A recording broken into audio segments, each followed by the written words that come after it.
Hello students, welcome to my YouTube channel connect with Hindi. And आज हम लोग मीराबाई जी के पद को पढ़ेंगे। ठीक है, तो इस पद में मीराबाई जी श्री कृष्ण जी अर्थात विष्णु के सभी रूपों का ध्यान कर रही हैं, जिन्हें धारण करके उन्होंने अपने भक्तों की रक्षा की थी और श्रीहरि के अनेक रूपों का वर्णन भी कर रही है। ठीक है, तो चलिए अब हम देखते हैं कि मीराबाई क्या कहती है। ठीक है, तो ये कहती है कि हरि आप हरो जनरी भी। ठीक है, मीराबाई श्री हरि से कहती है कि हे प्रभु, आप तो अपने भक्तों के सभी दुख और पीड़ा हरने वाले हैं, अर्थात आप तो भक्तों के सभी कष्ट दूर कर देते हैं।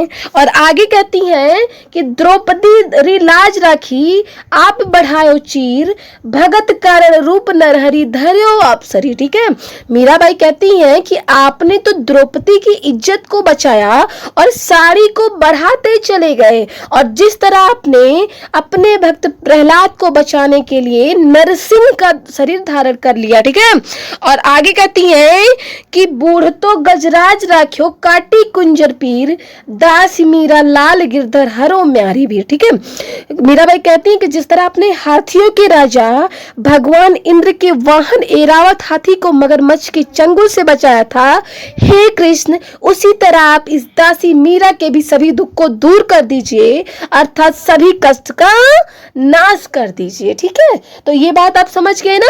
अब हम आगे के पद को देखेंगे कि क्या लाइन है, क्या कहती है मीरा जी।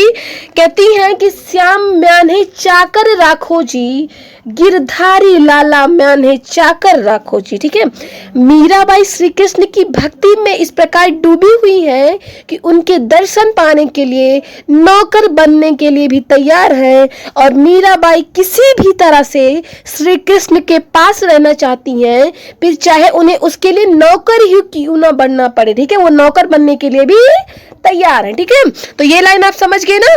आगे की लाइन है कि चाकर रहस्यों बाग लगस्यों, नित उठ दर्शन पास्यों, बिंद्रावन री कुंज गली में गोविंद लीला गास्यों। ठीक है, मीराबाई कहती हैं कि जब मैं नौकर रहूंगी तो मैं बगीचा लगाऊंगी, ताकि रोज सुबह उठकर मैं श्री कृष्ण के दर्शन कर सकूं और वृंदावन की कुंज गलियों में श्री गोविंद की लीलाओं के गीत गा सकूं। ठीक है, तो ये बात आप समझ गए ना।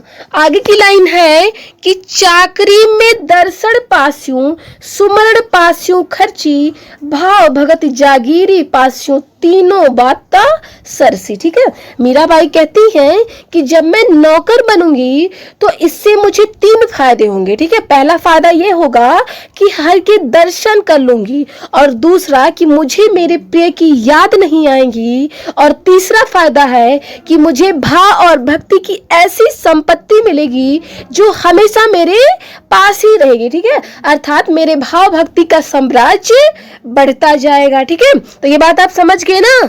तो मीराबाई आगे कहती हैं कि मोर मुकुट पीतांबर सो है, गल बैजंती माला, बिंद्रावन में धेनु चरावे मोहन मुरली वाला। ठीक है, मीराबाई श्री कृष्ण के सौंदर्य का वर्णन करते हुए कहती हैं कि श्री कृष्ण जी पीले वस्त्र पहने हुए हैं और सिर पर मोर के पंखों का मुकुट पहने हैं, और गले में बैजंती माला पहनकर हाथों में बांसुरी लेकर वृंदावन के गाय चराते हैं, और इनका यही जो रूप है वो सभी का मन मोह लेता है। ठीक है, तो ये बात आप समझ गए ना। आगे की लाइन है कि ऊंचा ऊंचा महल बढ़ावे, बीच बीच राखूं बारी, सावरियारा दर्शन पास्यु पहर कुसुम्बी साड़ी। ठीक है, मीराबाई कहती हैं कि मैं बगीचों के बीच में, ठीक है, ऊंचा ऊंचा महल बनवाऊंगी और कुसमी रंग की साड़ी पहनकर श्री कृष्ण जी के दर्शन करूंगी। ठीक है, तो ये बात आप समझ गए ना। आगे मीराबाई कहती हैं कि आधी रात प्रभु दर्शन दीजो, जमुना जीरे तीरा, मीरा रा प्रभु गिरधर नागर ह्यूडो घड़ो अधीरा। ठीक है, और मीराबाई कहती हैं कि हे प्रभु, मेरा मन तो आपके दर्शन के लिए बेचैन है और यह सुबह का इंतजार नहीं कर सकती, इसलिए हे प्रभु, आप हमें आधी रात में ही यमुना के तट पर दर्शन देकर मेरे दुखों का नाश कर दीजिए, अर्थात मेरे सभी कष्ट को हर लीजिए। ठीक है, तो ये आपको समझ में आ गया ना, और आपका चैप्टर भी खत्म हुआ। So thank you.